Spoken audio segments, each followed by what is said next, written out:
Time for Health Check tonight. Allie Gorman joins us with a new recommendation, cholesterol medication for kids. Yeah, these recommendations are getting younger and younger. The American Academy of Pediatrics is now saying some kids as young as 8 years old should be given cholesterol-lowering medication.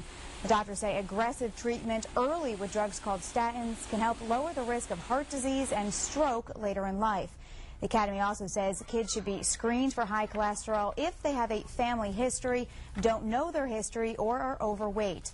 A drug treatment will be recommended for kids with high LDL, that's the bad cholesterol, or other risk factors such as being overweight or having high blood pressure. Well, for a lot of women, their hair is everything, and losing it can be devastating.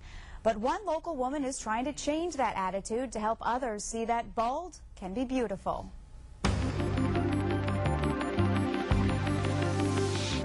46-year-old Annette Moore's first hint of hair loss was a decade ago. At first, she didn't think much of it, chalked it up to getting older or not eating right. She camouflaged bald spots with hair weaves. Then one day last year, while in the shower, she realized the problem was worse than she thought. She noticed a lot of hair going down the drain. I panicked, needless to say, went to the mirror and I lifted my hair or cornrows from this point forward all the way to about back of my crown, so I was mortified. Annette found out she had alopecia, a form of hair loss. Hair loss in men is mostly genetic. In women, it often has a combination of causes. Hormonal shifts such as childbirth, menopause, or starting a new birth control pill is the most common cause. Thyroid problems, autoimmune diseases like lupus, and even hair grooming can also be factors. Dyeing the hair too frequently or using chemical or heat straighteners too frequently or excessive braiding or tightening of the hair can sometimes result in hair loss. Most of the time, at least some hair grows back.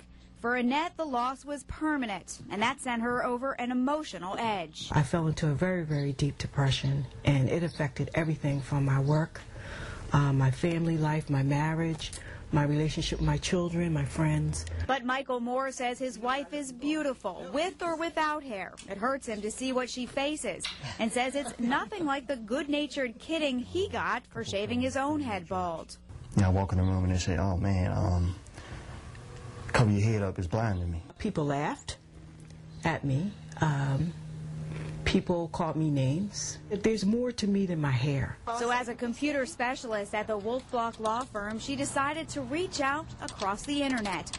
Her website, crownedregal.com, gets hundreds of visits a month, and her YouTube videos had 25,000 viewers in their first 5 months.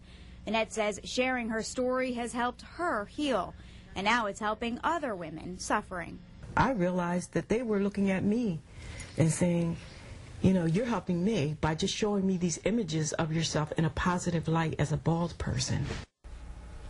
And we have much more on Annette's story and links to her website at 6abc.com. Plus, coming up tonight at 11, we'll show you a test that shows your genetic risk for hair loss. We'll have a mother already with thinning hair and her 21-year-old daughter take the test to find out whether she faces that same fate. All right, interesting. Yeah. Thank you, Allie. Thank you, Allie. Well, frightening moments for a presidential candidate when his plane is forced to make an emergency landing. And it's a good thing Dad was around. Details on how quickly